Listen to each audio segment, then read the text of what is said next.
सभी को नमस्ते।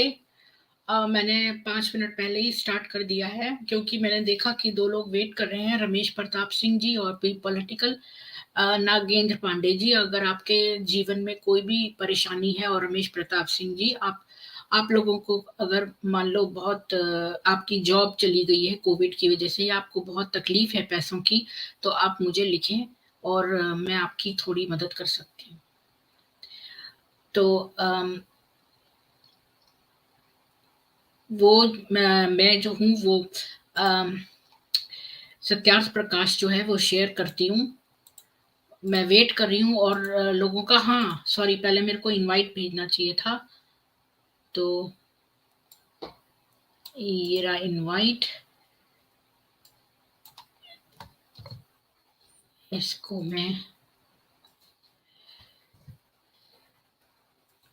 मैंने भेज दिया है लिंक, तो जो पैनल पे आना चाहें वो आ सकते हैं।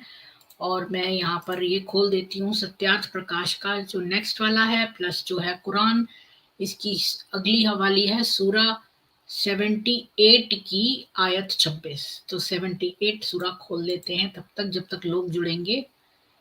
तो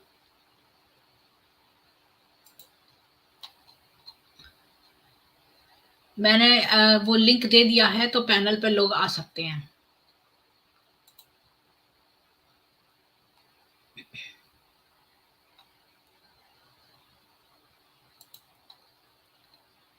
तो ये है सूरा 78 की आयत 26, 34 और 38, 26, 34, 38,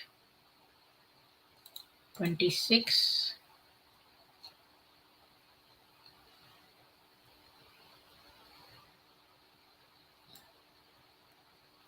तो मैं ये पढ़ रही हूँ, लेकिन कौन कौन जुड़ गया, कोई पैनल पे आया?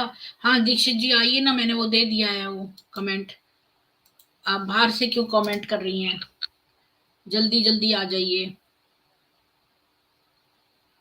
मैंने कमेंट दे दिया है, आप आ जाइए। मैं नेक्स्ट वाली आयत पढ़ रही हूँ। आज 10 आयत पहले खत्म करेंगे, तब बात करेंगे।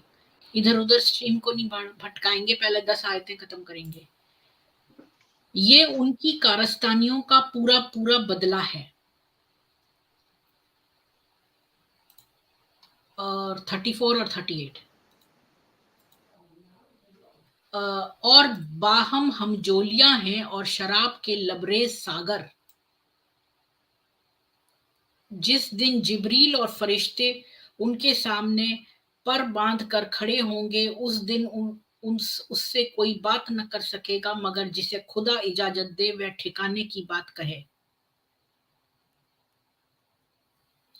जिस दिन जिब्रील और फरिश्ते उसके सामने पर बांधे खड़े होंगे, तो मतलब इनके पर हैं, क्योंकि ये एंजल्स हैं तो इनके पर हैं और उनके पर बांधे जी खड़े जी होंगे। जी।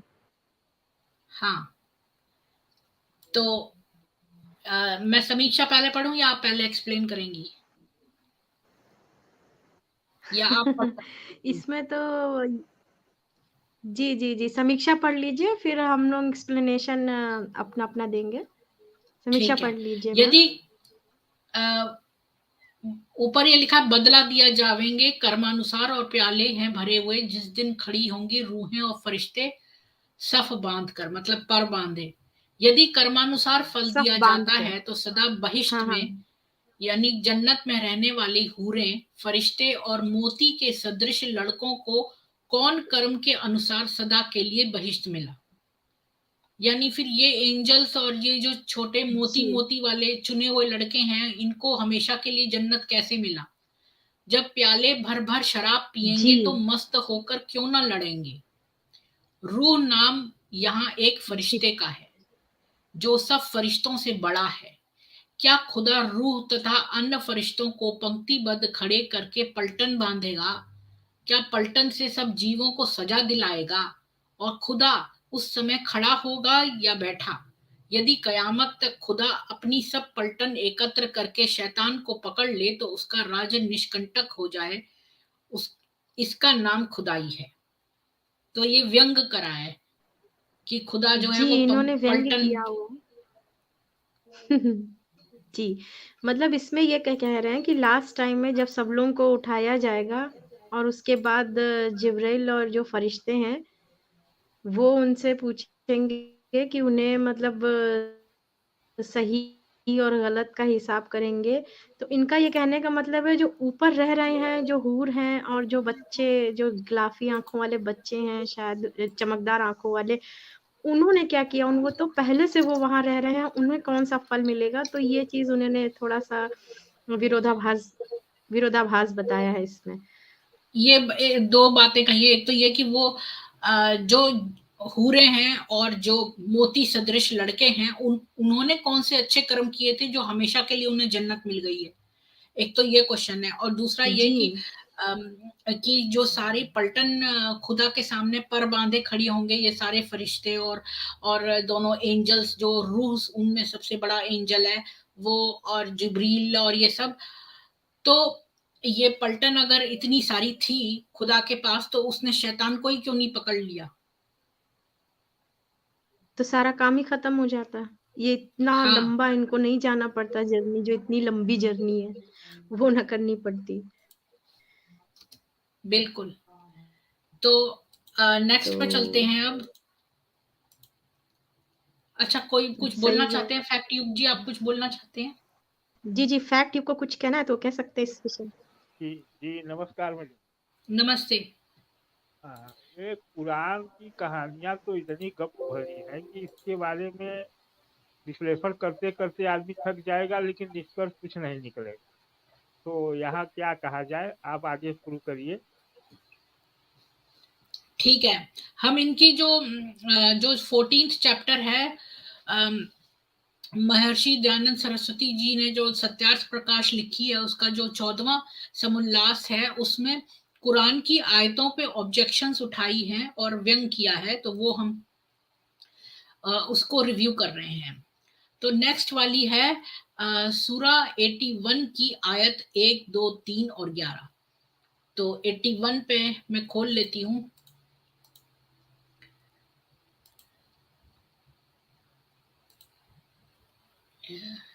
एक, दो, 3 और 11। तो पहली है, इस मक्का में नाजिल हुई, इसमें 29 आते हैं। आफताब की, जिस वक्त आफताब की चादर को लपेट लिया जाएगा, और जिस वक्त तारे गिर पड़ेंगे, और जब पहाड़ चलाए जाएंगे, और जिस वक्त आसमान का छिलका उतारा जाएगा। दीक्षित जी, ये तो बहुत ही मिस हो गया, आसमान का छिलका। जी, जी, जी, जी, जी। तो फैक्ट युग जी, आपको इसमें कुछ कहना है? जब आफताब की चादर को लपेट लिया जाएगा और तारे गिर पड़ेंगे और पहाड़ चलाए जाएंगे और आसमान का छिलका उतारा जाएगा। जी जी मैडम जी, ये पूछना है कुरान से कि ये छिलका किस मशीन से उतारा जाएगा, किस तरीके से उतारा जाएगा। वाह, और भी क्या चीजें बात हैं कही है! देखिए। वही कौन सा वो यंत्र होगा जिससे छिलका उतारा जाए। ये तो आपने वही ऐसी चीज है। बात कह दी। ये तो बहुत ही बढ़िया बात कही आपने। इसका भी पढ़ लेते हैं ये सही कहा समीक्षा। इन्होंने। कौन सी हाँ, इतनी बड़ी मशीन तो होनी पड़ेगी ना छिलका उतारने के लिए। वो पीलर जी पीलर से काम नहीं चलेगा। यह बड़ी बेसमझ की बात है कि गोल सूर्यलोक लपेटा जाएगा, और तारे गदले क्यों कर हो सकेंगे, और पहाड़ जड़ होने से कैसे चलेंगे, और आकाश को क्या पशु समझा है कि उसकी खाल निकाली जाएगी। ये बड़ी ही बेसमझ और जंगलीपन की बात है।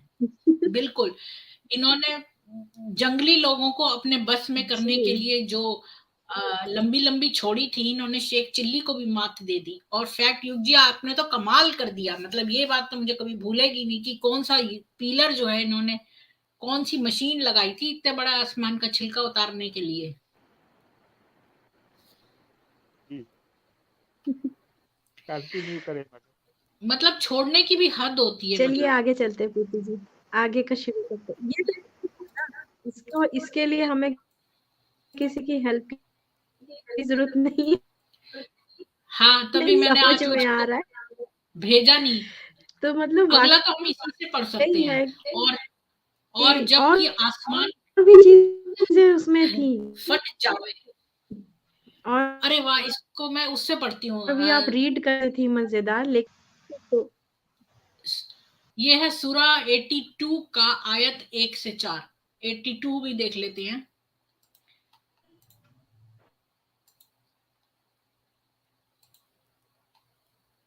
तो जब आसमान तखर जाएगा और जब तारे झड़ पड़ेंगे और जब दरिया बहकर एक दूसरे से मिल जाएंगे और जब कब्रें उखाड़ दी जाएंगी।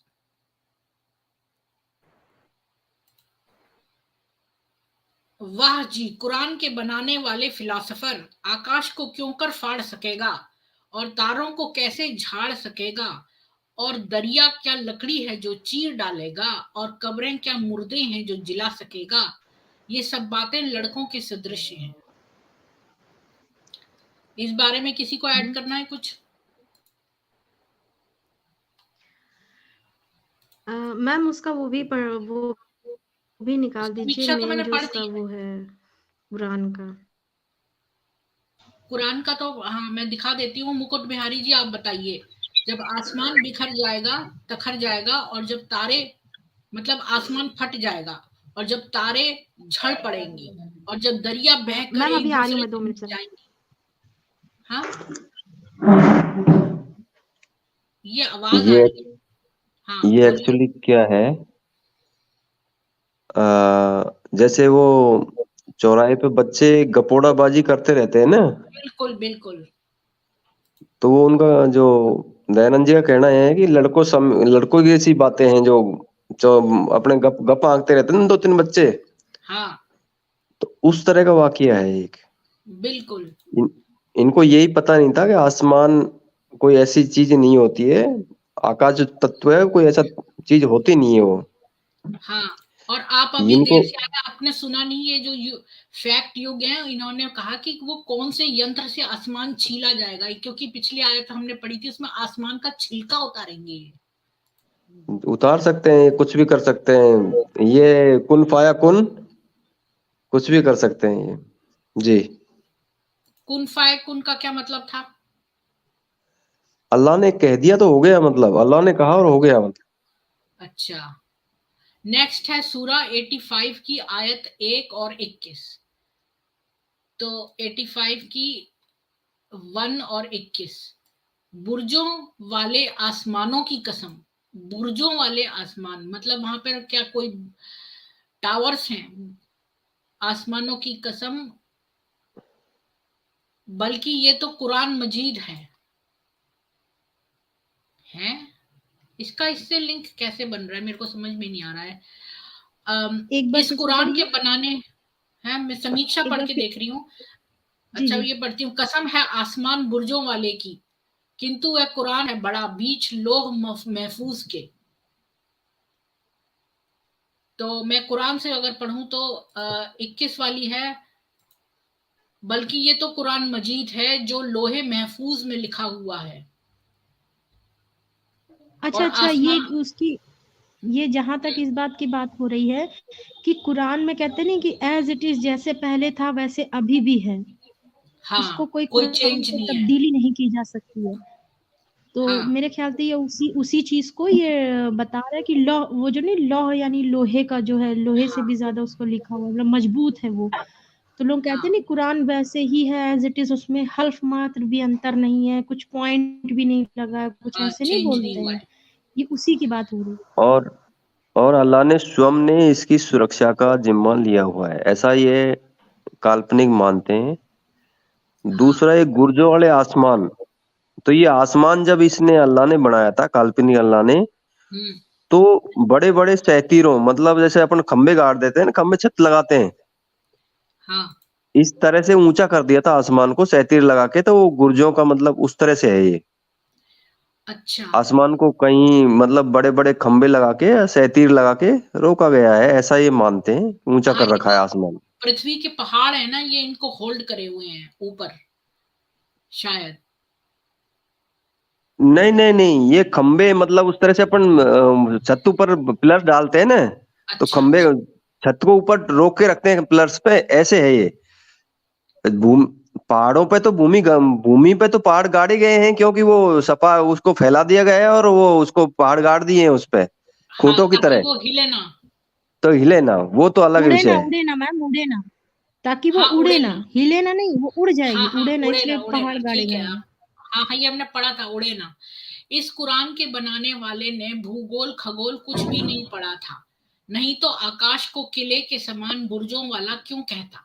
यदि मेष आदि राशियों को बुर्ज कहता है तो अन्य बुर्ज क्यों नहीं।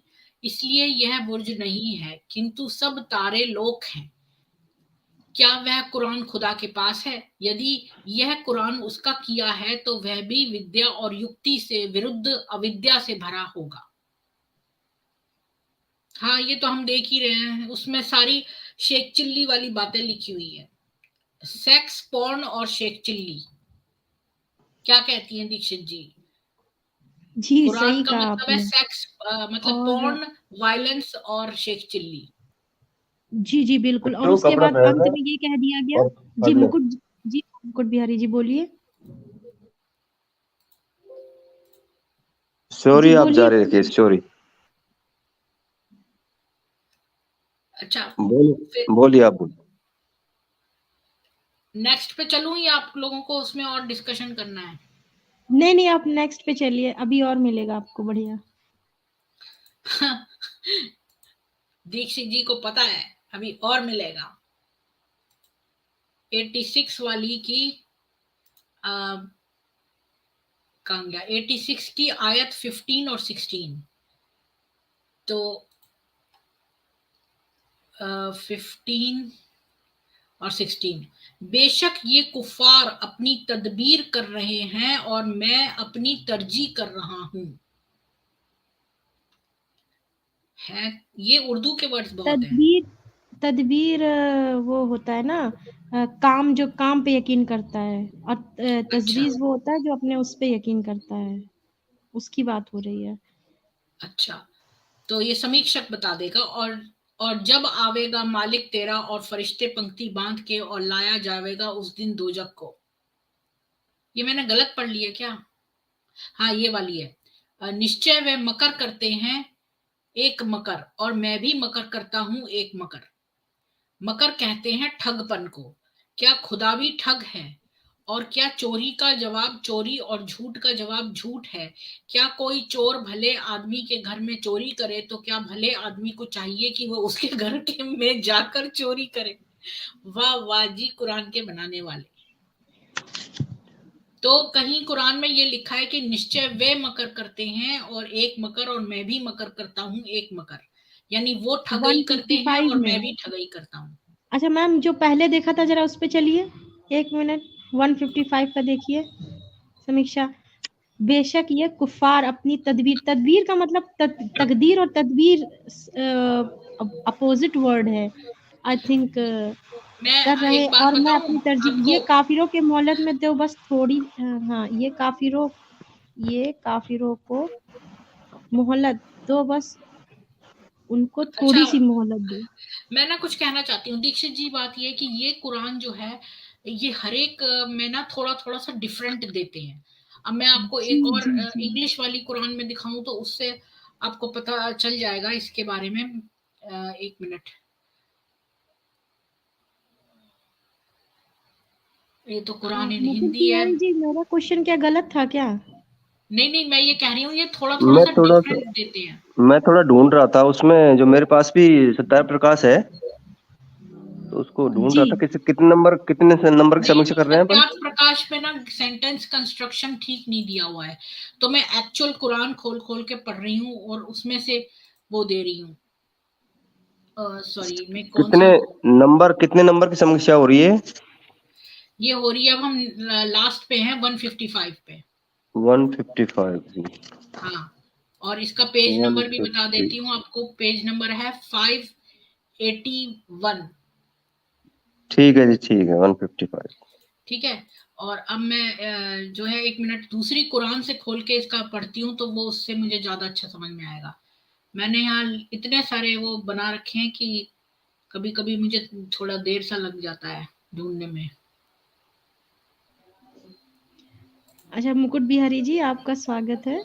और जी मैंने आपकी वार्ता सुनी है सनातन समीक्षा में। जी जी तो मैं यही कहूँगी कि प्रीति जी का एक चैनल है जिसको आप ज़्यादा से ज़्यादा सब्सक्राइब के लिए अगर सहयोग दें तो बहुत अच्छा रहेगा। नहीं, मैं जितना टाइम होता है आने की कोशिश करता हूँ, क्योंकि शुरू में क्या है, थोड़ा सा इनका हौसला अफजाई जरूरी है। कोई भी आदमी जी जी बिल्कुल। ये इतना पुरुषार्थ कर रही हैं, इतना टाइम दे रही हैं। ये देखिए, ये देखो, मैंने जो आपको कहा था दीक्षित जी, हर कुरान को खोलेंगे ना तो थोड़े वर्ड्स डिफरेंट हो मिलेंगे आपको। तो इंग्लिश की खोलिए वही जी वाली जी 15 और 16 वाली, तो लिखा है लो दे। अच्छा ये बड़ा है क्या, मैं यहाँ बड़ा करूं इसको? और नहीं, अब आप देखो थोड़ा मैंने इसको वो काफी कर दीजिए, बड़ा कर दीजिए। मैं जूम कर दिया है। नहीं मैं जूम में देख रही हूँ। जी जी जी दिख रहा है या और बड़ा करूं?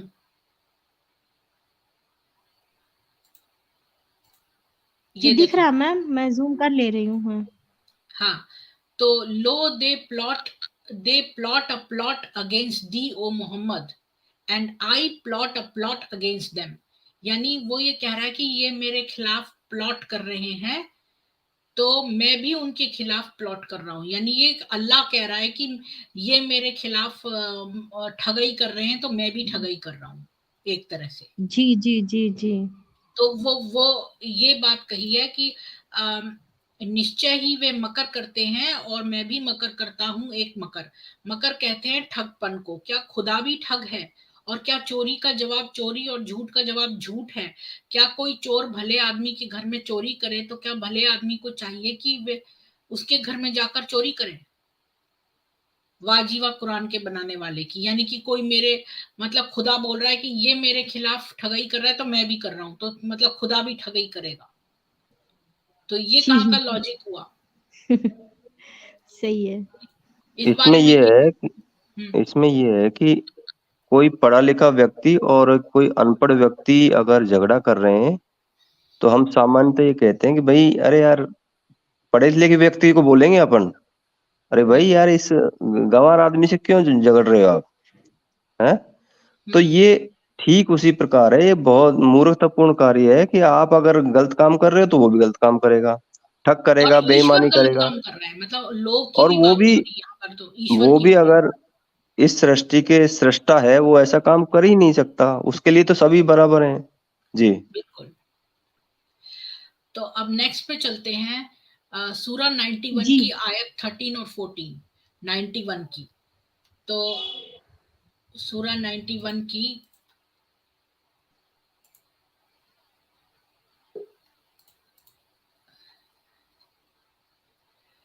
तो 13 और 14 थी ना? एक मिनट में चेक कर लेती हूँ। 13 14, तो 13 ये है कि तो खुदा के रसूल सालेह, ये कल उसने बताया था ना अपोस्टेट इमाम जी ने कि सालेह जी करके और एक और था जिनको उन्होंने ये काम दिया था, फरिश्तों हम्म खुदा के ने भी अपने रसूल बनाए थे बजाय मोहम्मद के अलावा। सालेह और एक और नाम कहा था उन्होंने। जी तो जी खुदा के पूरी रसूल स्टोरी सुनाई थी। सालेह हैं। पूरी स्टोरी सुनाई थी मैम। हाँ, ने उनसे कहा कि खुदा की ऊंटनी और उसके पानी पीने से तवरुज न करना, मगर उन लोगों पैगंबर को झुटलाया और उसकी कूचें काट डाली, तो खुदा ने उनके गुनाहे सबब से उन पर अजाब नाजिल किया, फिर हलाक करके बराबर कर दिया। जी कल अपोस्टल अपोस्टल जी ने इमाम जी समझाया ने था। ये पूरी कहानी उन्होंने बताई थी। तो हमारे जो लास्ट स्टीम का जो उसमें था उसमें सारी स्टोरी है। तो इसको एक्सप्लेन आप करें या फिर अदरवाइज आगे बढ़ते हैं, जैसा आप वही था समझें कि पैगंबर थोड़ा ने जो सा। है वो अपना अपना मौजीजा, लोगों ने मांगा कि कोई मौजीजा हो तो दिखाओ, तो उन्होंने पत्थर के बीच में से ऊंटनी प्रकट कर दी और उन लोगों ने जो है इस पे विश्वास नहीं किया और ऊंटनी के पैर काट डाले, तो उन सब लोगों को मार दिया गया। तो बस कहा था वास्ते उनके पैगंबर खुदा के ने, रक्षा करो ऊंटनी खुदा को और पानी पिलाना उसको, बस झुटलाया उसको, पांव काटे, बस मर डाली ऊपर उनके रब उनके ने। तो क्या जी खुदा भी जी ऊंटनी पर, अब समीक्षक कहता है क्या खुदा भी ऊंटनी पर चढ़ के सेल किया करता है? नहीं तो किसके लिए रखी, और बिना कयामत के अपना नियम तोड़कर उस पर मरी रोक क्यों डाला? यदि डाला तो उसको दंड किया, फिर कयामत की रात में न्याय और उस रात का होना झूठ समझा जाएगा। उस ऊंटनी के लेख से यह अनुमान होता है कि अरब देश में ऊंट ऊंटनी के सिवाय दूसरी सवारी कम थी। इससे सिद्ध होता है कि किसी अरब देशी ने ये कुरान बनाया है। एग्जैक्टली बिल्कुल सही कि उन्हें ज्यादातर अगर जो जहाँ की कहानी होती है वो वहीं की चीजों को गढ़ता है, तो वहां पर जो अवेलेबल चीजें होती थी वो उसी को गढ़ के बनाई गई हैं। तो ये चीज है, इसमें ये शो होता है, ये समीक्षक भी यही कह रहा है। जी। Cell respect. सैल का मतलब है कि सैल अपन बोलते हैं ना, सैर करना, हाँ उसके ऊपर बैठ के सैर करना, उस तरह से है ये सैल। हाँ। एस पाल आर्या जी, आपका स्वागत है। फैक्ट युग जी, आपको जी कुछ ऐड करना है इसमें? कि ये कहना है कि कुरान अगर अल्लाह ने उतारी है तो पहली वाली कुरान है कहाँ पर? कोई कापी उसकी कहीं है? पहली वाली कुरान है? आप कह रहे हैं कि पहली भी कोई कुरान थी? नहीं, एक ही कुरान है, लेकिन वो जो पहले किताबें थी अंजील वगैरह, उनमें कुछ अधूरा रह गया, तभी तो कुरान नाजिल हुई। नहीं नहीं, जो नाजिल हुई वही तो, ये तो छपी हुई कुरान में आ रही है सारी। जो अल्लाह ने उतारी थी वो कुरान कहाँ? जी, अल्लाह ने कोई कुरान नहीं उतारी थी, वो धीरे धीरे नाजिल हुई थी मोहम्मद के माध्यम से। यानी वही जो उन पे मोहम्मद आती थी। वही जो आती थी उसे कंपाइल करके कुरान की शेप में लाई गई है, वो कुरान की शेप में पूरा आई है। तो सीधे कोई बुक नहीं दी गई, या सीधे बुक का जिक्र आता है शायद मूसा को सीधे एक किताब देने का जिक्र आता है, शायद उसे इंजील कहते हैं, राइट मैम? आई थिंक जहां तक मैंने हाँ, समझा। वो जो अंजील है वो बाइबल टाइप की है, वही। इनके अनुसार जैसे जैसे सूरत हाल बनते गए, वैसे वैसे कुरान नाजिल होती गई। तो ये है, ऐसा कोई एक टाइम में कि ऐसा इनके अनुसार ये नहीं आई थी, और कभी बकरी खा गई, कभी जैसे जैसे परिस्थितियों के अनुसार जैसे सूरत हाल बनते गए, वैसे वैसे ये काल्पनिक अल्लाह, इसको ये कल्पना के द्वारा इसको गढ़ा गया। जी। और मैंने तो यहाँ तक पढ़ा है कि जो कुरान की पता नहीं कितनी आयतें रिमूव करके ये कुरान बनी है, तो जो उन्होंने ऑब्जेक्शनेबल समझा। तो यानी इनके स्टैंडर्ड इतने पुअर हैं कि जब इन्होंने कुरान साफ कर दी, उसमें से गंदी आयतें निकाल के, तो जो बची हुई हैं ये कौन सी साफ है? तो इनका स्टैंडर्ड इतना पुअर है कि इन्होंने पीडोफिलिया और ये वो ये सब छोड़ दिया, ये सोच के इनके हिसाब से ये सब ठीक था। उसको मतलब चलिए बोलते हैं हम आगे बढ़ते हैं। हाँ, शुरू की मनसुख करना, मनसुख करना जी बोलते हैं उसको। हम्म। जी, चलिए आगे पॉइंट लेते हैं, उसमें देखिए क्या मिलता है हम लोगों को। मैंने समीक्षा तो पढ़ दी थी उसकी।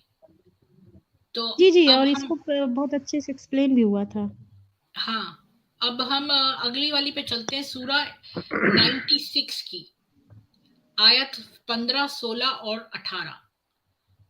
तो 96 पे चलते हैं, सूरा 96 की।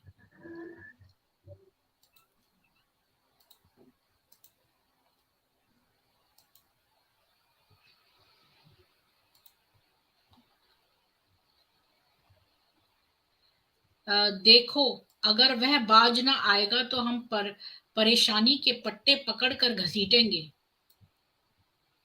थोड़ा ऊपर से पढ़ूं तो समझ में आएगा, मैम भला देखो ऊपर उसमें। से नीचे भी थोड़ा पढ़ लीजिएगा, थोड़ा नीचे से भी पढ़ लीजिएगा, ऊपर से भी। हाँ, तो कौन कौन जैसे से थे मैं भूल गई।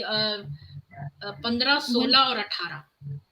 जी तो देखो, अगर वह बाज ना आएगा तो हम परेशानी के पट्टे पकड़कर घसीटेंगे, झूठे खतावार की पेशानी के पट्टे। तो वह अपने याराना जलसा को बुलाए, हम भी जल्लाद फरिश्ते को बुलाएंगे। ए रसूल, देखो हरगिज उनका कहना ना मानना। तो इसके अगर किसी को इंग्लिश में सुननी है तो इंग्लिश की मैं निकाल सकती हूँ, अगर किसी को इंग्लिश में सुननी है तो देखो, 96 अगर की बाद ना। में आएंगे तो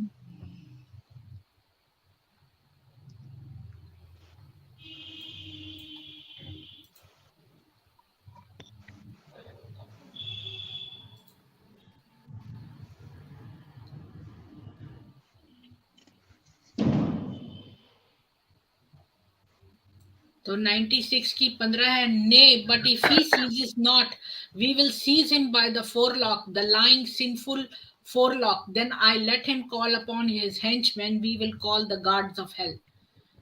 तो अब ये जो है समीक्षक लिखता है, इस नीच चपरासियों के काम घसीटने से भी खुदा ना बचा, यानी खुदा घसीट रहा है उनको। तो ये जो है ये नीच लोगों का काम है घसीटना, तो इस काम से भी खुदा ना बचा। भला माथा भी कभी झूठा और अपराधी हो सकता है सिवाय जीव के। तो इन्होंने कहा कि हम घसीटेंगे हम साथ वाले माथे के, तो माथा भी कभी झूठा और अपराधी हो सकता है सिवाय जीव के। भला यह भी खुदा हो सकता है कैसे कि जैसे जेल खाने के दरोगा को बुलावा भेजे। जी यहाँ समीक्षा का शायद मतलब है कि वहाँ जो बातें हो रही हैं वो एक ऐसे निम्न स्तर की बातें हैं जो यहाँ पर कभी-कभी अपराध को अपराधियों को जिस तरह दंडित किया जाता है वो वैसा ही दिखा रहे हैं। इसका मतलब हाँ है कि उनकी सारी बातें पृथ्वी से संबंधित हैं। जैसे यहाँ से घसीटा जाएगा माथे से, तो ये तो यहाँ पर भी होता है, तो वो वहाँ को वैसे ही दर्शा रहे हैं। हाँ, तो वहाँ खुदा जो है वो काम कर रहा है जो यहाँ का दरोगा करे। जी। तो इसका मतलब वो यहीं पे गड़ी हुई बातें हैं। किसी को कुछ ऐड दरोगा करना है? दरोगा भी नहीं करता है, वो भी प्रॉपर गिरफ्तारी होती है आज के टाइम में भी, हाँ और वो न्यायाधीश के पास में प्रॉपर पेश करता है, उसके बाद में जो भी दंड देना है न्यायाधीश करता है। तो यहाँ बिल्कुल। तो वो एक वो जो अराजकता वाली स्थिति होती है ना, किसी को मुंडी पकड़ के ले गए मार दिया दीवार में और उससे मतलब बोला फरिश्तों को बुलाओ उसको बुलाओ, उस तरह से न्याय हो रहा है उस तरह से ये। हाँ जी फिल्म जैसे बॉलीवुड की फिल्मों में नहीं होता है, घसीट कर पकड़ के लाया जाता है, फिर एक पंच मार के हवा में उछाल दिया जाता है, कुछ ऐसा हो रहा है यहाँ पर भी।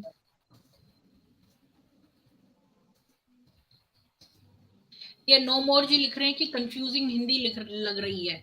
तो मैं इनसे ये कहना चाहती हूँ कि वो कंफ्यूजिंग सत्यार्थ प्रकाश में जो है वो सेंटेंस कंस्ट्रक्शन ठीक इसलिए नहीं है कि किसी ने गूगल ट्रांसलेट यूज करके जो है उर्दू को वो करा है, उर्दू का हिंदी करा है शायद, इस वजह से वो ऐसे सेंटेंस कंस्ट्रक्शन ठीक नहीं आ रहा। इसीलिए हम एक्चुअल कुरान हिंदी की भी खोल रहे हैं और इंग्लिश में भी हमने पढ़ रहे हैं ताकि हमें मतलब बिल्कुल सही लगे। सही समझ में आए।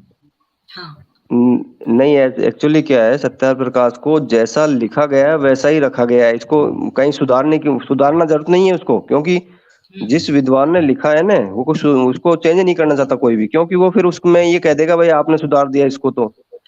हाँ तो जैसे कि जैसे लिखा है ना, क्योंकि स्वामी विवेकानंद जी खुद तो गुजराती थे और वो हाँ संस्कृत के विद्वान थे, और उन्होंने इस सत्यार्थ प्रकाश को हिंदी में इसलिए लिखने की कोशिश किया कि ये आम लोगों तक पहुंचे ये बातें, इसलिए हाँ वो भाषा जो, क्योंकि वो मूल रूप से गुजराती थे और बाद में संस्कृत के विद्वान थे, तो या तो संस्कृत में लिखते या गुजराती में लिखते, तो वो हिंदी में उन्होंने लिखा कि भाई ज्यादा से ज्यादा लोगों को ये पहुंचे। तो जी इनका जो हिंदी। मूल जो भाषा है वही भाषा है ये। जी जी तो अब चलिए मैं प्रीति नेक्स्ट, मैम आगे करते हैं। हाँ नेक्स्ट वाली है, हमने इस कुरान को शबे कद्र में नाजिल करना शुरू किया और तुमको क्या मालूम शबे कद्र क्या है। शबे कद्र मर्तबा और अमल में 1000 महीनों से बेहतर है। इस रात में फरिश्ते और जिब्रील साल भर की हर बात का हुक्म लेकर अपने परवरदिगार के हुक्म से नाजिल होते हैं। और इंग्लिश में भी पढ़ सकती हूँ मैं अगर कोई इंग्लिश की चाहता है तो वो है 97 की। तो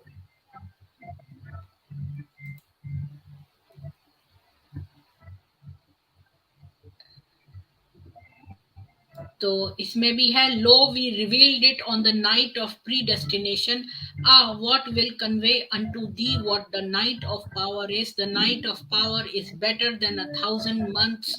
The angels and the spirit descend therein by the permission of their Lord with all decrees.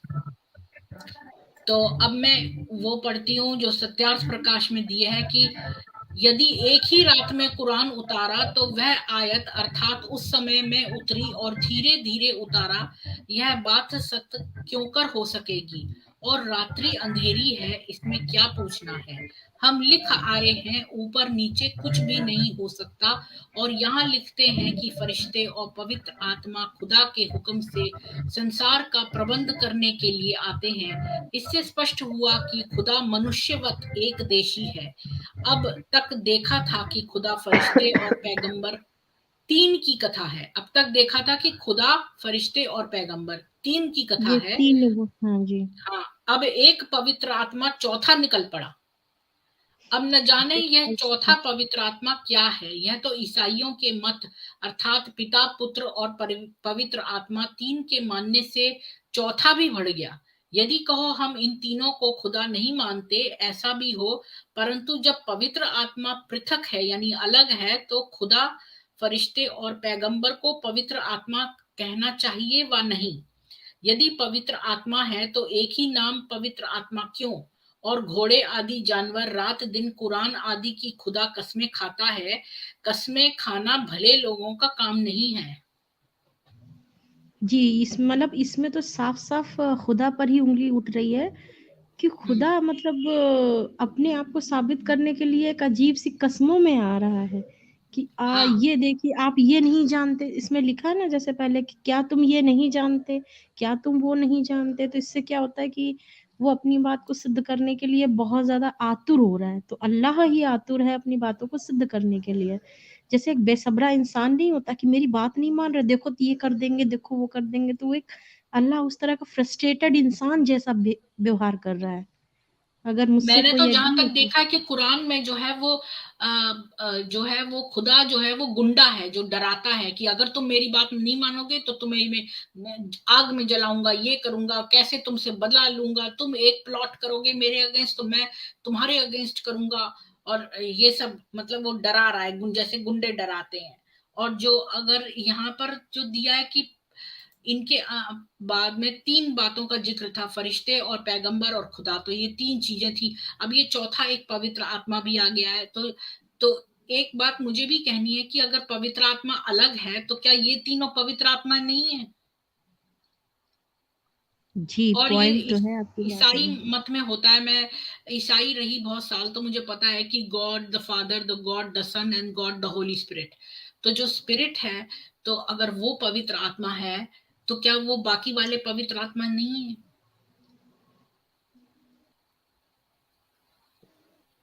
नहीं, दुष्ट आत्मा है ना, ये तो जी, लूटपाट करते हैं ना। बिल्कुल। ये तो कुरान सूरा 8 आयत नंबर 41 में लूट के माल में से 20% हिस्सा ले रहे हैं, तो पवित्र आत्मा कैसे हुए? तो तो पवित्र ये आत्मा तो हो उसको सकता दूसरी पवित्र हो। मानते हैं ना। इनकी डेफिनेशन गिल्टी और इनोसेंट की फर्क है। ये लोग ये जो है गिल्टी उसको मानते हैं जिसने कि अल्लाह को नहीं माना और उसके रसूल को नहीं माना, वो गिल्टी है। ये उसको गिल्टी नहीं मानते जिसने मर्डर किया। वो तो माफी लायक है, क्योंकि वो अगर अल्लाह के राह में आया तो उसे माफ कर दिया जाएगा। लेकिन जो गिल्टी है वो है जो जिसने कुफ्र किया। कुफ्र और शिर्क, हाँ। इनकी और कोई माफी नहीं है। और शिर्क के आपने आज जुड़े हो ना, तो शिर्क ये भी है, इसमें आया है कि जब अल्लाह कहता है कि शिर्क मत करो, तो ये लोग जो है मोहम्मद को अल्लाह के साथ जोड़कर अल्लाह का शिर्क करते ही हैं। बिल्कुल बिल्कुल। है। और अच्छा ठीक है, तो ये वाले में इसमें दो तीन बातें बताई हैं। एक तो ये कि खुदा, फरिश्ते और पैगंबर के अलावा एक चौथा भी है जो कि पवित्र आत्मा है। और कि खुदा जो है वो एक देशी है, मतलब वो एक जगह से बैठ के काम कर रहा है, वो सर्वव्यापक नहीं है। उसे पैगंबर और ये सब भेजने पड़ रहे हैं, जो फरिश्ते दौड़ दौड़ के उसका काम कर रहे हैं, तो वो सर्वव्यापक नहीं है। उसको किसी को भेजना पड़ रहा है बार बार ये सारे काम करने के लिए।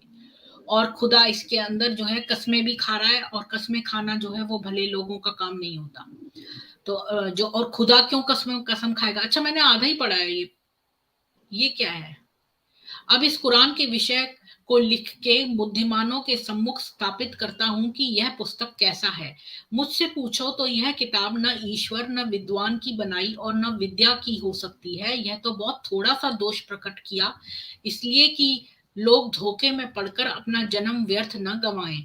जो कुछ इसमें थोड़ा सा सत्य है वह वेद आदि विद्या पुस्तकों के अनुकूल होने से जैसे मुझको गाह्य है, वैसे अन्य भी मजहब के हट और पक्षपात रहित विद्वानों और बुद्धिमानों को गाह्य है।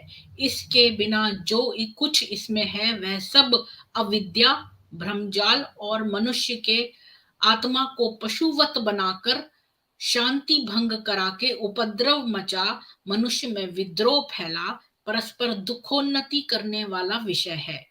और पुनरुक्त दोष का तो कुरान जानो भंडार ही है। परमात्मा सब मनुष्यों पर कृपा करे कि सबसे सब प्रीति, परस्पर मेल और एक दूसरे के सुख की उन्नति करने में प्रवृत्त हों। जैसे मैं अपना व दूसरे मतांतरों का दोष पक्षपात रहित होकर प्रकाशित करता हूं, इसी प्रकार यदि सब विद्वान लोग करें तो क्या कठिनता है कि परस्पर का विरोध छूट मेल होकर आनंद में एकमत होके सत्य की प्राप्ति सिद्ध हो। यह थोड़ा सा कुरान के विषय में लिखा। इसको बुद्धिमान धार्मिक लोग ग्रंथकार के अभिप्राय को समझ लाभ देवे लेवें। यदि कहीं भ्रम से अन्यथा लिखा गया हो तो उसको शुद्ध कर लेवें। अब एक बात यह विशेष है कि बहुत से मुसलमान ऐसा कहा करते हैं और लिखा व छपवाया करते हैं कि हमारे मजहब की बात अथर्ववेद में लिखी है। इसका यह उत्तर है कि अथर्ववेद में इस बात का नाम निशान भी नहीं है। क्या तुमने सब अर्थ अथर्ववेद देखा है? यदि देखा है तो अल्लोपनिषद देखो। अल्लोपनिषद एक्चुअली में पता क्या है कि ये मुसलमानों के टाइम पे जो है किसी ने कह दिया कि ये अल्लाह के ऊपर भी उपनिषद में लिखा है तो उसको अल्लोपनिषद कह दिया। लेकिन ये मैंने इसका पढ़ा था शुरू में ये सीरीज स्टार्ट करने से पहले कि ये उपनिषद हमारी 108 उपनिषदों की श्रृंखला में नहीं आता है। कि अल्लोपनिषद देखो, यह साक्षात उसमें लिखी है। फिर क्यों कहते हो कि अथर्ववेद में मुसलमानों का नाम निशान भी नहीं है? इस्मल्लाम और ये वो जो दिए हुए मंत्र पर ये हमारे रेगुलर वालों में नहीं बात है। आपने कही है, सॉरी प्रीति मैम कट करी हूँ आपको। अल्लो उपनिषद जो आपने बोली है, क्या इसकी राइटिंग ये कब आती है, किस ईयर में प्रकाशन में आती है? आपको इसका पता है? हाँ जी, किस ईयर ये में जो आती है है? मुगल का जब शासन चल रहा था, जब मुगलों का शासन चल रहा था तब उन्होंने एक किताब लिखी। तो उसमें जो है वो अल्लाह का जिक्र था और ये वो, तो उसको ये लोग कहने लगे अल्लोपनिषद। पर ये जो है ये 100% जो मैंने रिसर्च कर लिया है कि ये जो है हमारी 108 उपनिषद जो मेरे पास है उनमें नहीं है ये उपनिषद। ये जी, अल्लोपनिषद उनमें ये अलग से नहीं है, ये किताब लिखी बाद में गई। इंक्लूड की गई है। जी, ये बाद में पर ये इंक्लूड की हमारी गई है। श्रृंखला में इंक्लूडेड नहीं है, अलग से जी, किताब। ये अलग जी से। वो जी, जी, जी। तो इसमें जो इसने लिखा है कि इसमें प्रत्यक्ष मोहम्मद साहब रसूल लिखा है, इससे सिद्ध होता है कि मुसलमानों का मत वेद मूलक है। यदि तुमने अथर्ववेद न देखा हो तो हमारे पास आओ, आदि से पूर्ति तक देखो, अथवा जिस किसी अथर्ववेदी के पास 20 खंड युक्त मंत्र संहिता अथर्ववेद को देख लो, कहीं तुम्हारे आप पैगंबर इसका साहब मतलब का समझी नाम व क्या मत हुआ? का निशान न देखोगे। ये अल्लो उपनिषद जो आई, आप इसका मतलब ये है कि जिस टाइम मुगलों का राज था तो हमारे वेदों में कहीं ना कहीं दूषित किए गए हैं। नहीं, उन्होंने अलग से किताब नहीं, लिखी। ये अलग से कॉपी किताब छाप ली पता अपने है क्या? आप को स्थापित करने के लिए और जस्टिफाई जी, करने के लिए अलग से किताब छाप ली। जिस तरह से ईसाई आजकल कर रहे हैं ना कि भाई हाँ ये जीसस हाँ को जगह जगह वो कृष्ण बताते हैं, कभी क्या बताते हैं, बोला उस तरह से। तो इस जी, तरह जी, से जी। किताब छाप ली और इसका जैसे जो सनातनी मुस्लिम कोई छाप ले। तो अच्छा जी जी देखिए, तो अल्लो उपनिषद 1 मिनट के लिए ये लगेगा जैसे तमिल से आई हुई कोई बुक है, जो क्योंकि तमिल से कुछ मिलता जुलता शब्द है, ये ध्यान ही नहीं जाएगा कि ये देखिए अल्लाह को भी सिद्ध करने के लिए कोई बना दी गई पुस्तक। तो वाकई 2 मिनट के लिए इंसान भ्रमित हो सकता है, और जो तो नहीं पढ़ रहा है कहीं उपनिषद तुम्हारे वो बहुत पैगंबर भ्रमित साहब हो का जाएगा। नाम, कहीं तुम्हारे पैगंबर साहब का नाम व मत का निशान न देखोगे। और जो ये अल्लोपनिषद है ना, वह न अथर्ववेद में, न उसके गोपथ ब्राह्मण व किसी शाखा में है। यह तो अकबर बादशाह के समय में अनुमान है कि किसी ने बनाई है। इसका बनाने वाला कुछ अरबी और कुछ संस्कृत भी पढ़ा हुआ दिखता है, क्योंकि इसमें अरबी और संस्कृत के पद लिखे हुए दिखते हैं। देखो, अस्म अल्लाह नाम इल्ले मित्रा वरुणा दिव्यानी धत्ते इत्यादि में, जो कि 10 अंक में लिखा है, जैसे इसमें अस्मालाम और इल्ले अरबी और मित्रा वरुणा दिव्यानी धत्ते यह संस्कृत पद लिखे हैं, वैसे ही सर्वत्र देखने में आने से किसी संस्कृत और अरबी के पढ़े हुए ने बनाई है। यदि इसका अर्थ देखा जाता है तो ये कृत्रिम अयुक्त वेद और व्याकरण रीति से विरुद्ध है। जैसे यह उपनिषद बनाई है, वैसे बहुत सी उपनिषदें मत मतांतर वाले पक्षपातियों ने बना ली हैं, जैसे कि स्वरोपनिषद, नरसिंहतापनी, एग्जैक्टली मैं रामतापनी, यही कहने वाली थी। हाँ, देखो वही चीज गोपालतापनी समीक्षक ने और कह दी, वही चीज देखिए समीक्षक ने कह दी जो मेरे दिमाग में थी। जरा हाँ, प्रीति जी स्लाइड यदि जैसे इसके नीचे देखो क्या लिखा है उन्होंने ये साफ साफ लिखा है यहाँ पर कि इसका यदि इसका अर्थ देखा जाए तो ये नहीं, उसके नीचे कहाँ चला गया, हाँ, जैसे कि यह उपनिषद बनाई है, वैसे ही बहुत सी उपनिषदें मत मंतांतर वाले क्या क्या लिखा, एक मिनट को, मत मतांतर वाले पक्षपातियों ने बना ली है। जैसे कि स्वरोपनिषद, नृसिंहतापा क्या लिखा है, एक मिनट रुकिए, नरसिंहतापनी, रामतापनी, हाँ, गोपालतापनी और गोपालतापनी बहुत सी बना ली है। तो वही चीज देखिए जो मैं सोच रही थी, एग्जैक्टली वही आ गई है। हाँ, अच्छा, मैं बताऊं, एक तो मेरा स्लाइड ये दीक्षित जी, ये लोग कॉपी पेस्ट मास्टर हैं। आपको पता है कि हाँ, जो हाँ, हाँ, कुरान इटसेल्फ है वो एक जो बाइबल और तौरात से कॉपीड है, तो अब इन्होंने उपनिषद की कॉपी करने की कोशिश करी।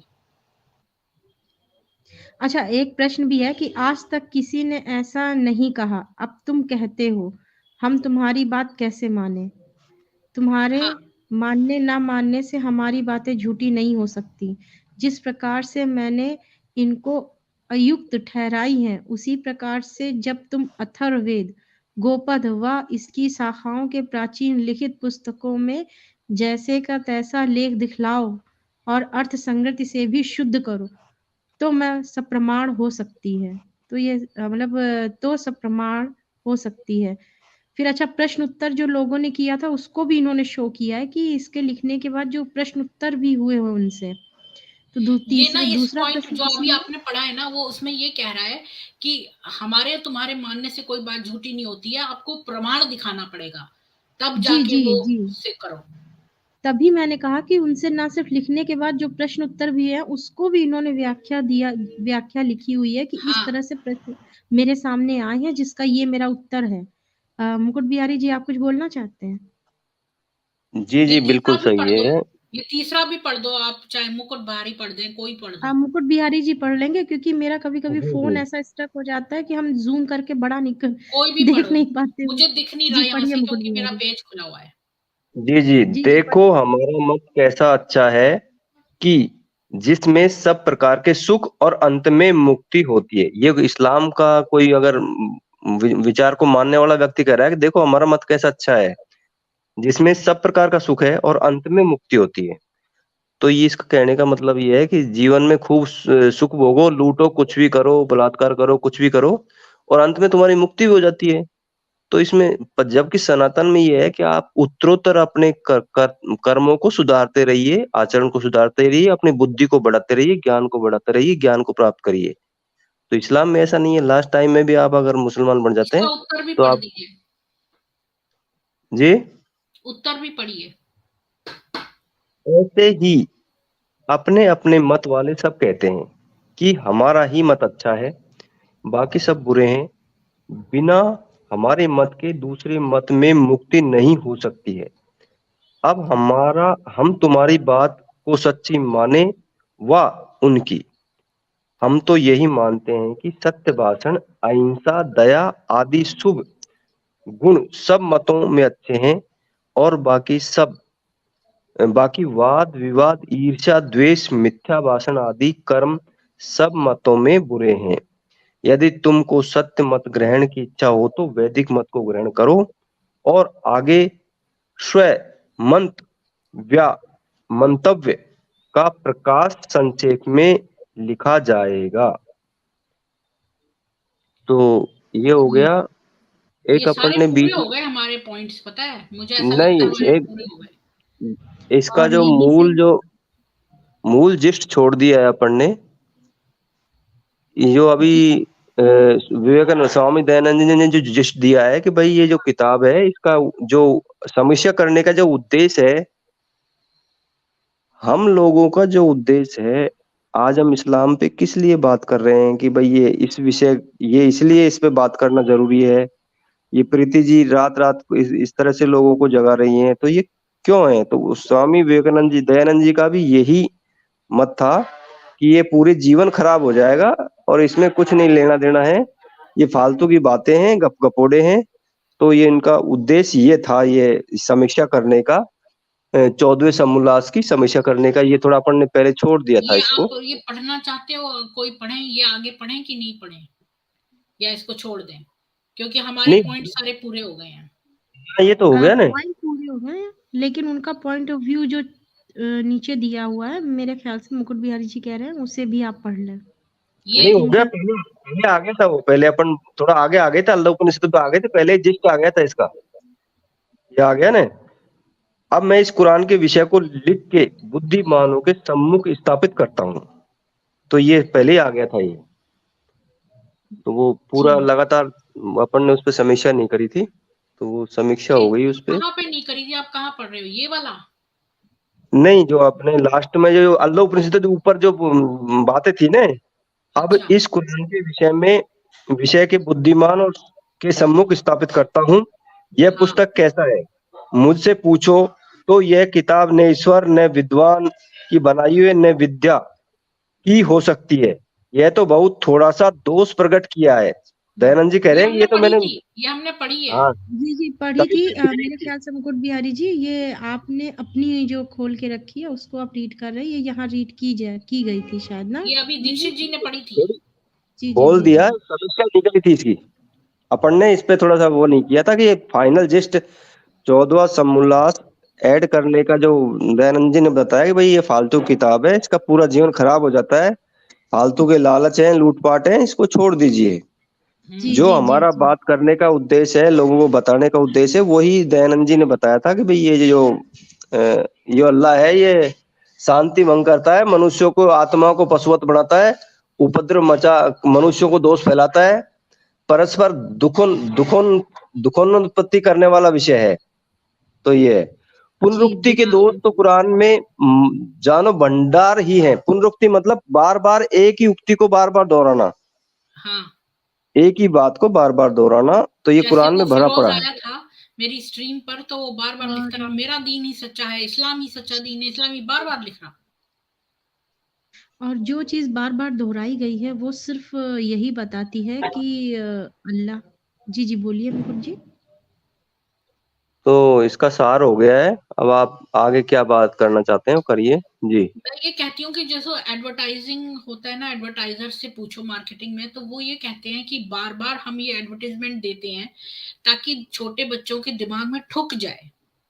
मतलब उनको फिर वो आपने देखा होगा कि छोटे बच्चे जो एड्स हैं वो गा लेते हैं, पूरा एड सुना देते हैं। तो वो ये एक स्ट्रेटजी है छोटे बच्चों को एड रटवाने की, ताकि वो मार्केट जाएं तो वो प्रोडक्ट्स खरीदें। तो उनको जैसे वो जाएंगे, तो अगर उन्होंने, जैसे फॉर एग्जांपल निरमा का बता रही हूँ, मेरे को भी कोई एड्स याद नहीं है इंडिया के, तो जैसे बोल रहे वॉशिंग पाउडर निरमा, तो अब वो जाएंगे मार्केट में, बहुत सारे वॉशिंग पाउडर देखेंगे, तो उसमें उनको आएगा वॉशिंग पाउडर निरमा, तो बच्चा निरमा उठा लेगा। तो माँ बाप भी उसके उठाई हुई चीज को कदर करते हुए वही चीज खरीद लेंगे। ऐसा कई बार होता है। तो जो लोगों के और बच्चों के और बड़ों के भी दिमाग में ठुक जाता है, तो फिर वो वही चीज देखते हैं।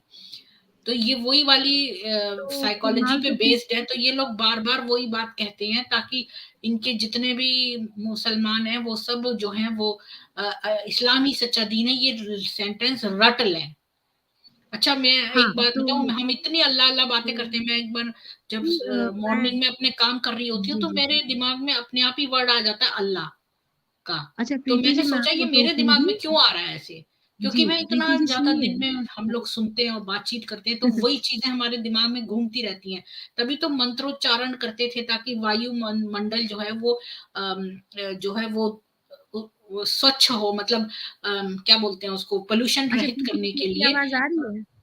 प्रीति जी, हाँ। मैं ये हुँ, कह रही थी कि हमारा आज ये समीक्षा जो हमारी सत्यार्थ प्रकाश पे हो रही थी, अ, हुँ। वो आज खत्म होती है। तो उससे संबंधित आप अभी तक आपने जितनी भी चीज़ें पढ़ी हैं, तो समीक्षा में क्या निकल कर आया है? क्या इस पे कुछ टिप्पणी आप देंगी? 2 मुझे सेकंड के लिए? इनकी बहुत अच्छी ये वाली बात लगी। मैं तो कहूँगी कि पूरी जितनी भी हमने 149 159 जो भी आयतें पढ़ी हैं, उससे ये पता चला कि जो इनका खुदा है वो पक्षपाती है, वो अन्यायी है, वो क्षमा करता है लोगों को, जिसको चाहे सज़ा देता है, किसी को चाहे वो कर देता है, क्षमा कर देता है, किसी को सज़ा दे देता है। तो सब कुछ कराने वाला अगर अल्लाह ही है, तो मनुष्यों का दोष हो ही नहीं सकता पाप और पुण्य कर्म करने का। और वो अन्यायी भी है, क्योंकि क्षमा करने से जो है, वो अगर कातिल को क्षमा कर रहा है, तो जिसका कत्ल हुआ है उसके प्रति न्याय नहीं है। और वो गुंडा है, लोगों को डराता है, उनको कहता है मैं दोजख में डाल दूंगा, कभी फला घसीट के ले जाऊंगा। तो इस तरह से जो है इनका खुदा पक्षपाती बहुत जगहों से प्रूव हुआ है। और कुरान जो है उसमें ढपोल शंकी और बहुत शेख चिल्ली वाली बातें हैं, जिनका साइंस से कहीं दूर दूर तक का रिश्ता नहीं है, गप है, बहुत कोरी गप है। और बहुत चीजों से निकल के आया है कि ये अरब के देश में किसी ने लिखी थी, और इसमें जी, जी। बातें भी विरोधाभास की हैं, और अजीब तरह की हैं। और खुदा जो है वो इस तरह की बातें लिख रहा है जैसे कि वो कोई मनुष्य हो, और उसके हाथ जी, पैर हो, जी, और एक देशी है, वो सर्वव्यापक नहीं है। तो ये जी। सब है, और हूरों जी। के बारे में, और ये सब जन्नतों का बहुत लालच दिया है, पर उसका जी। कोई ओरिजिन नहीं लिखा कि हूरें कहाँ से आई हैं, और जो मोती के सदृश लड़के हैं वो कहाँ से उत्पन्न हुए। तो हमने ये सब देखा है इसमें, तो अब ज्यादातर तो मैं मुकुट पक्षपाती बिहारी और जी के अन्यायी देखा है। जी, जी। अब मैं मुकुट बिहारी जी के पास जाऊँगी और कहूँगी जो समीक्षा सत्यार्थ प्रकाश में हुई है, उसके बारे में अगर वो कुछ टिप्पणी देना चाहेंगे, तो दे सकते हैं। जो दयानंद जी ने उनके जो तर्क और प्रमाण है ना, उनके तर्क और प्रमाण इतने अकाट्य हैं। आप पूरे सत्यार्थ प्रकाश को पढ़िए, तो सत्यार्थ प्रकाश का अर्थ होता है सत्य के अर्थ को प्रकाशित करना, सत्य लोगों के सामने लेके आना। तो ये क्या है, फिर इसमें क्या है, अपन जो लोग ईश्वर तत्व को ठीक से समझते हैं, वो इसकी व्याख्या को और ठीक से समझ पाएंगे।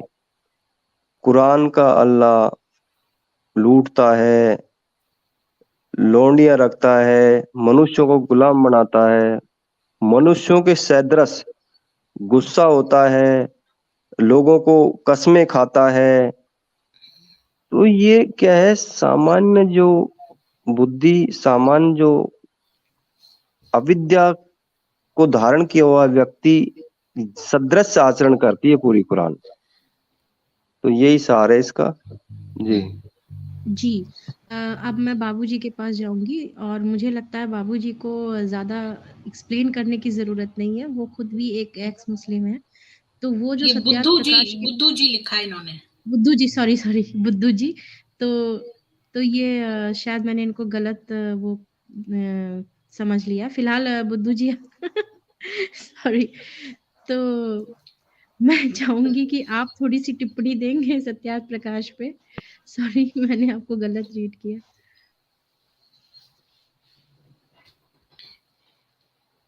जी, आप अनम्यूट करें खुद को। हेलो।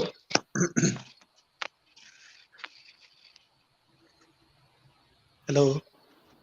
नमस्ते, स्वागत है आपका। धन्यवाद।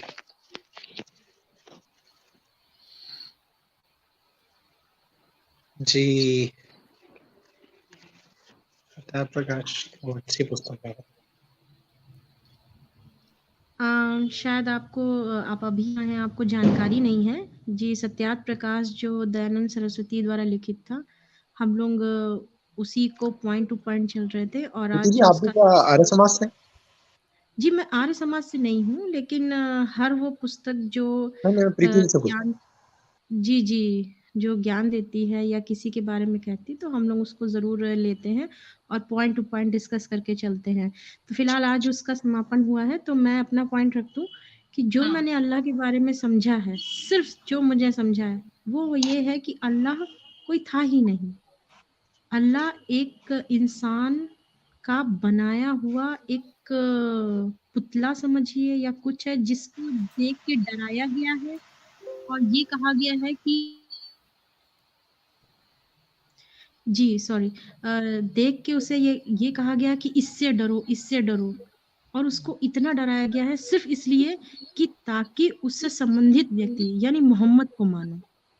तो मोहम्मद ने खुद को मनवाने के लिए एक अल्लाह को क्रिएट किया और उसने हर वो बात कही जो उससे संबंधित उसको अच्छी लगी। उसने ये भी नहीं देखा क्या ये आगे चल के लोगों की नज़रिए में, मानवता की नज़रिए में क्या ये सही बैठेगी या नहीं बैठेगी। शायद इसीलिए हम लोग आज उसको पढ़ते हैं और उसको डिबंक करते हैं या उसको नकारते हैं। ये मेरी समीक्षा है। तो आप लोग अगर कुछ और कहना चाहें तो कह आपने एक सकते बहुत हैं। बढ़िया बात पहले कुछ समय पहले कही थी दीक्षित जी कि वो किताब लिखी, क्या थी वो बात कि किताब लिखी कि अल्लाह को मानो। जी, वो क्या जी, था जी, वो जी। अपना फेवरेट सेंटेंस बोल दीजिए प्लीज, वो बहुत बढ़िया था। जी, वो एक कार्टून मैंने देखा था और उस कार्टून में लिखा था एक आदमी शायद मोहम्मद या कोई एक मोमिन बना हुआ था, उसके हाथ में तलवार था और वो दूसरे से ये कह रहा था obey the message of Allah, obey the message of Allah. तो उसने पलटकर ये पूछा कि what is the message of Allah? तो उसने कहा obey the messenger, obey the messenger. ये तो ये ये थी है पूरी इसका, समीक्षा। ये है इनकी पूरा चालबाजी का जो सार है वो ये है।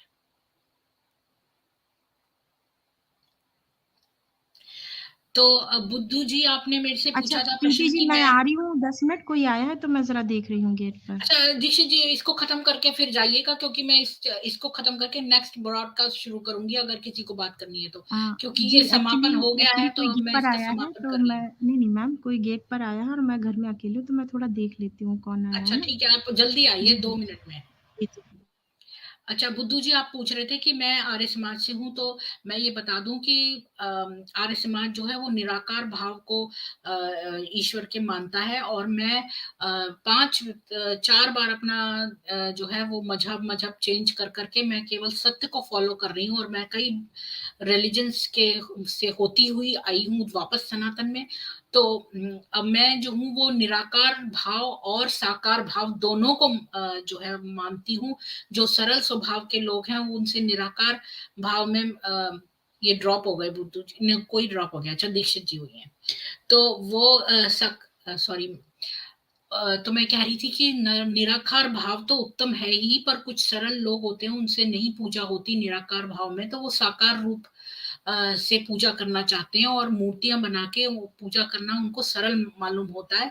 और मूर्तियां जो है जैसे हम फ्लैग को सैल्यूट करते हैं तो वो कपड़े और डंडे को नहीं करते बल्कि जिस देश को रिप्रेजेंट करता है, इसी प्रकार मूर्तियां जो है वो परमेश्वर पर फोकस करने के लिए होती हैं। तो मैं उस रूप को भी मानती हूँ, जबकि आर्य समाजी केवल निराकार भाव को मानते हैं। तो मैं तो सब हिंदुओं को कोई भी डिवाइडेड नहीं देखना चाहती हूँ, चाहे आप किसी भी रूप में ईश्वर को माने, हम सब सनातनी हैं और हमें वेजिटेरियन नॉन वेजिटेरियन आकार साकार रूप या निराकार रूप और ये सब चीजों में डिवाइड नहीं होना है। मेल फीमेल कास्ट जाति वर्ण कुछ भी किसी भी चीज में मत डिवाइड होइए। और चाहे वो जैन हो चाहे बुद्धिस्ट हो चाहे सिख हो, ये सब हिंदू हैं, ये सब हिंदू उसकी ब्रांचेस हैं और हमें एक होना है, एक रहना है। तो हम इन विवादों में ना ही पड़े कि कौन किस तरह से ईश्वर की पूजा कर रहा है, जिससे भी उसको सरल लगे वो वही करे। हाँ जी ना आस्तिक ना नास्तिक जी, मेरे को पता है अविभाज्य जी के साथ मैंने अपना रिसोर्सेस शेयर करे हैं और मैं अपने लाइव अलग करती हूँ और वो अपने अलग करते हैं, इससे लोगों को स्वतंत्रता रहती है, फिर हम एक दूसरे के चैनल्स पे जा सकते हैं। तो आपका सुझाव अच्छा है, लेकिन मैं अपने डिफरेंट उससे चल रही हूँ और वो अपने डिफरेंट उससे पॉइंट से चल रहा है, तो हम एक दूसरे के चैनल पे विजिट जरूर करेंगे। तो किसी को अगर इसके विषय में कुछ कहना है, एंडिंग वर्ड्स, तो ठीक है, वरना मैं इस सत्यार्थ प्रकाश की समीक्षा जो हमारी बहुत टाइम से चल रही है, ये इसका 9वां पार्ट था, तो मैं अब समाप्त करती हूँ इसको। और यही कि हमने 14th चैप्टर में जो इस्लाम के विरुद्ध में चीजें दी हैं उसकी समीक्षा की है, और हमने इसके ईश्वर को बहुत पक्षपाती और अन्यायी पाया है। तो और जो मानवता को डिवाइड करता है बिलीवर्स और नॉन बिलीवर्स में, और बिलीवर्स को कहता है कि वो नॉन बिलीवर्स को जान से मार दे। जो खुदा दूसरों को मारने की बातें करता है तो वो खुदा हो ही नहीं सकता, और जो क्षमा और सजा देता है और जिसको चाहे वो करता है, वो पक्षपाती है और अन्यायी भी। इसके साथ मैं आपको धन्यवाद करती हूँ मेरा मोरल बढ़ाने के लिए, मेरे साथ जुड़ने के लिए और ये पैनल पर डिस्कशन करने के लिए, क्योंकि अकेला व्यक्ति जो है वो नहीं कर सकता इस टाइप का डिस्कशन। तो आप बुद्धिजीवी मेरे साथ जुड़े, उसके लिए मैं आपको बहुत साधुवाद देती हूँ, और आपका दिन शुभ बीते। और मैं इस प्रोग्राम को, इस श्रृंखला को सत्यार्थ प्रकाश की अब समाप्त करती हूँ। और ये पिंकी सिंह जी जुड़ गई हैं, तो हाँ, नमस्ते। है? हाँ, मेरे को कहना तो देखिए, हमारे धर्म में एक चीज मैं मानती हूँ, बहुत सारी खूबियां हैं। और एक देखिए, हिंदू धर्म में, आर्य समाज में क्या है कि देखिए, हम भगवान को तरह तरह से पूजते हैं। कोई मूर्ति का पूजा करता है, कोई ध्यान लगा के पूजा करता है। मतलब भगवान को पाने के लिए बहुत तरीका है। आप नास्तिक भी रहकर अच्छा कर्म करके, मतलब जो भगवान को नहीं मानते, फिर भी आप हिंदू ही, मतलब आर्य ही रहेंगे। धर्म से आप बाहर नहीं जाते। आप कैसे भी अच्छे कर्म करो, आप भले भगवान को ना पूजिए, लेकिन अपना कर्म, अपना बोली, वचन, विचार अच्छे रहिए, तो भी आप इसी धर्म में रहेंगे, कहीं नहीं जाएंगे। लेकिन इस्लाम में है, बस अल्लाह को मानो, आंख बंद करके मानो, नहीं तो तुम इस्लाम से बाहर चले जाओगे। हाँ, बिल्कुल आपने ठीक बोला पिंकी सिंह जी। मैं समझती हूँ कि हमें जो ये पंचमकार हमारे बीच में फूट डालने की कोशिश करते हैं, हमें डिफरेंट चीजों में बांटने की कोशिश करते हैं, और नहीं आए तो फिर आर्य समाजी और मूर्ति पूजक में बांटने की कोशिश करते हैं, या वेजिटेरियन, नॉन वेजिटेरियन, या मेल या फीमेल, और बहुत तरीके हैं हमें बांटने के लिए। इन्हें एक पॉइंट चाहिए। ये वामपंथी जो, जैसे डॉक्टर मिश्रा कहते हैं, राजीव मिश्रा जी ने बताया था कि ये लोग, इनको एक पॉइंट चाहिए लोगों को बांटने का, और फिर इसके बाद ये अपनी बात शुरू करते हैं। जैसे ही आपको कोई बांटने लगे, आप उस पे, उसकी बातों पे ध्यान दीजिए और समझ जाइए कि इसने आईडी फेक बनाई है और ये एक्चुअली पंचमकार है। तो इससे बच के रहिए। हमें वही, मैं भी बहुत सारे डिबेट सुनती हूँ। बहुत लोग, कल ही मैंने साहिल का प्रोग्राम देखा था, मतलब कुछ क्लिपिंग उसने डाला था, उसमें राम जी को टारगेट कर रहे थे लोग कि सीता के एज 9 साल था, ये था, फलाना था। हाँ, हम इस पे लोग ने मेरी तो नहीं वीडियोस देखा है। बनी हुई हैं। इस पे मेरी सारी वीडियोस बनी है, 10-10 मिनट की वीडियोस बनी है, क्योंकि शुरू में मैं ना, मेरे पास चीप सॉफ्टवेयर था, वो 10 मिनट में खत्म हो जाता था, तो मैंने वो सारी वीडियोस बना के रखी हैं। आंसरिंग मोमेंट्स करके एक वीडियो है, प्लेलिस्ट है, उस पे आप देखिए, 7-8 वीडियोस पड़े हैं उसमें। तो उसमें राम सीता की एज और पीडोफीलिया का अंतर, हलाला नियोग, ब्रह्मा सरस्वती का रिलेशनशिप, श्री कृष्ण के 16,000 बीवियां, और हम शिवलिंग पर क्यों दूध चढ़ाते हैं, और बंदर थे कि नहीं हनुमान जी, और ये सारों पे मैंने बना रखी है। तो वो 10 मिनट से कम की है, प्लीज आप देखिए, सबको मैं कहूंगी। तो मैं अब इस सत्यार्थ प्रकाश की, सत्य प्रकाश बोल रही हूँ, सत्यार्थ प्रकाश की इस श्रृंखला को समाप्त करती हूँ, और आपको बहुत साधुवाद मेरा साथ देने के लिए, सुनने के लिए और जुड़ने के लिए, और आपका दिन शुभ बीते। हर हर महादेव।